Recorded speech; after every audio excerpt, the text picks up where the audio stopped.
Welcome back to the channel. So आज के lecture में हम हिस्ट्री का सेकंड चैप्टर स्टार्ट करने जा रहे हैं एंड यहाँ पे हम सबसे पहले पढ़ेंगे इसकी एक छोटी सी introduction. So in the previous chapter you read about the powerful ideas of freedom and equality that circulated in Europe after the French revolution. So first chapter जो हमारा है वो था the French revolution. So French revolution में हमने पढ़ा कि किस तरीके से फ्रीडम एंड इक्वालिटी का जो पावरफुल आइडिया है वो पूरे के पूरे यूरोप में सर्कुलेट हो रहा था।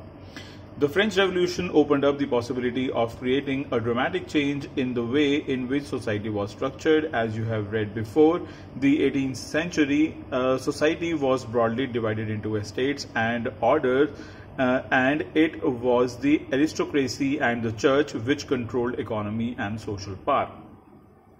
अब जैसे कि हमने फ्रेंच रेवोल्यूशन में पढ़ा ही है कि वहां पे जब रेवोल्यूशन हुआ तो वहां की जो सोसाइटी है उसका स्ट्रक्चर चेंज हो गया। ठीक है, और जैसे कि माना जाता है कि जो फ्रेंच रेवोल्यूशन है it is the mother of all revolutions, यानी कि सबसे पहला जो रेवोल्यूशन हुआ था वो फ्रांस में ही हुआ था टुवर्ड्स द रिपब्लिक और डेमोक्रेसी। सो इसलिए अब क्या था कि पूरा का पूरा जो यूरोप है वो अपने आप को इस चीज से रिलेट कर पा रहा था। पूरा का पूरा जो यूरोप है वो इस चीज को देख पा रहा था कि जैसे फ्रांस जो है उसमें एरिस्टोक्रेसी एंड चर्च जो है वो social power and economic control अपने पास रख रहा था, वैसे ही वो भी देख पा रहे थे कि हमारे साथ भी कुछ ऐसा ही हो रहा है। लेकिन अचानक से क्या हुआ? अचानक से ये हुआ कि जो फ्रेंच रेवोल्यूशन है वो अकर हुआ, जिसकी वजह से जो फ्रेंच सिटीजन्स हैं वो फ्री हो पाए एंड वहां पे रिपब्लिक हो पाया, या फिर आप कह सकते हैं कि वहां पे डेमोक्रेसी आ पाई। So क्या हुआ? After the revolution, suddenly after the revolution, it seemed possible to change this in many parts of the world, including Europe and Asia. New ideas about individual rights and who controlled social power began to be discussed. जैसे ही French revolution खत्म हुआ, बहुत सारे countries को, बहुत सारे continents को ऐसा लगा कि हम लोग भी ये कर सकते हैं, जो फ्रांस ने किया वो हम भी कर सकते हैं। एंड देन इसके बाद डिस्कशन होने लगी कि किसके हाथों में सोशल पावर होनी चाहिए। In India Raja Ram Mohan Roy and Derozio talked of the significance of the French Revolution, and many others debated the ideas of the post-revolutionary Europe. The developments in the colonies in turn reshaped these ideas of social change.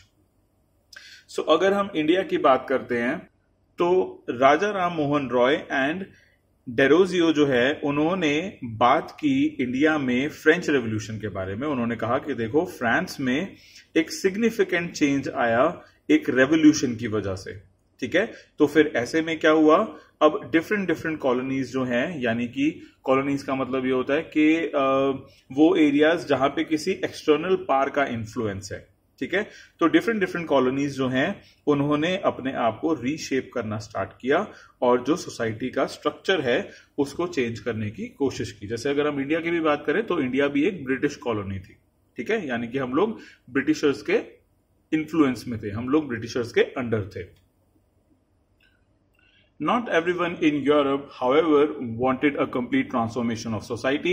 Responses varied from those who accepted that some changes was necessary but wished for a gradual shift, to those who wanted to restructure society radically. Some were conservatives, others were liberals or radicals.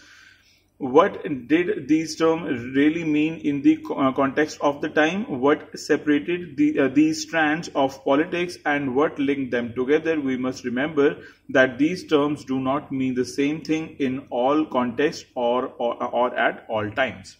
So अब Europe में ऐसा नहीं था कि सारे के सारे चाहते थे कि चेंजेस हो। ठीक है, फॉर एग्जाम्पल कुछ लोग ऐसे थे जो चाहते थे कि चेंजेस तो हो लेकिन उनमें ग्रेजुअल शिफ्ट हो।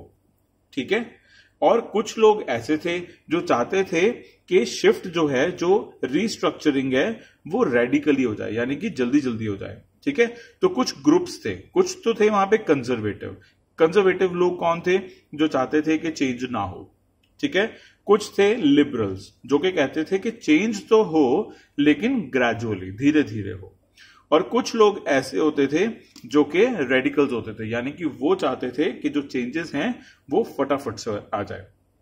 ठीक है, कंजर्वेटिव्स जो थे वो कहते थे कि हमारी जो हिस्ट्री है, हमारी जो लैंग्वेज है, हमारा जो कल्चर है वो बचा रहे, तो इसलिए कुछ भी चेंज नहीं होना चाहिए। लिबरल्स जो थे वो कहते थे कि हमारा जो कल्चर है, हमारा जो फूड है या फिर हमारा जो रिलीजन है, इनमें चेंजेस होनी चाहिए, यानी कि जो बुरी चीजें हैं वो चेंज हो जानी चाहिए और जो अच्छी चीजें हैं हमें उनको रखना चाहिए। और अगर कुछ बुरी चीजें भी हैं तो उनको रखने में कोई दिक्कत नहीं है। लेकिन जो रेडिकल्स हैं वो कहते थे कि सारी की सारी अच्छी अच्छी चीजें ही होनी चाहिए, पूरा का पूरा सिस्टम ट्रांसफॉर्म होना चाहिए, रिलीजन जो है वो किसी कंट्री को अपनाना नहीं चाहिए। जैसे कि अगर हम इंडिया की भी बात करें तो इंडिया का कोई रिलीजन नहीं है। ठीक है, सो रिलीजन एक कंट्री का नहीं होना चाहिए, एक इंडिविजुअल का हो सकता है लेकिन एक कंट्री का नहीं होना चाहिए। तो जो रेडिकल्स हैं वो चेंज मांगते थे और बहुत जल्दी चेंज मांगते थे एंड बहुत बड़े बड़े चेंजेस मांगते थे, जिसके लिए कंजर्वेटिव्स एंड लिबरल्स जो है वो अभी तैयार नहीं थे। We will look briefly at some of the important political traditions of the 19th century and see how they influenced the change. Then we will focus on one historical event in which there was an attempt at a radical transformation of society. Through the revolution in Russia, socialism became one of the most significant and powerful ideas to shape society in the 20th century. तो अब इस chapter में हम पढ़ने क्या वाले हैं? इस चैप्टर में हम पढ़ेंगे कि 19th सेंचुरी में सोसाइटी की जो ट्रांसफॉर्मेशन है वो किस तरीके से हुई, उसके बाद 20th सेंचुरी में जो सोसाइटी की जो रीस्ट्रक्चरिंग है, रीशेपिंग है, वो किस तरीके से हुई, ये हम पढ़ेंगे। बट अगर मैं आप लोगों को आज की डेट में बताऊं, इट इज 2020, सो 2020 में भी अगर मैं आप लोगों को कहूं तो रशिया जो है वहां पे सोशलिज्म है। ठीक है, जैसे इंडिया है, इंडिया में डेमोक्रेसी है and we are capitalist country. ठीक है, यानी कि हम लोग जो पैसे हैं उनको अमीर मतलब जो बंदा जितना पैसा कमाना चाहे हम उसको पूरी की पूरी अपॉर्चुनिटी देते हैं। लेकिन रशिया में ऐसा नहीं होता है, रशिया में सोशलिज्म है। सोशलिज्म में क्या होता है कि जितनी भी कंपनीज होंगी वो सारी की सारी गवर्नमेंट की होंगी, और अगर कोई गवर्नमेंट कंपनी नहीं है, अगर कोई प्राइवेट कंपनी है, तो उसको अकॉर्डिंगली अपना जो प्रॉफिट है वो नॉन प्रॉफिटेबल लोगों के साथ शेयर करना पड़ेगा। ठीक है, तो वहां पे सोशलिज्म है, लेकिन इंडिया में इस तरीके से नहीं है। इंडिया की बात कर लीजिए, अमेरिका की बात कर लीजिए, यूरोप की बात कर लीजिए, यूरोप में अगर हम फ्रांस की बात करते हैं या फिर इटली की बात करते हैं, सारी जगह कैपिटलिज्म ही है।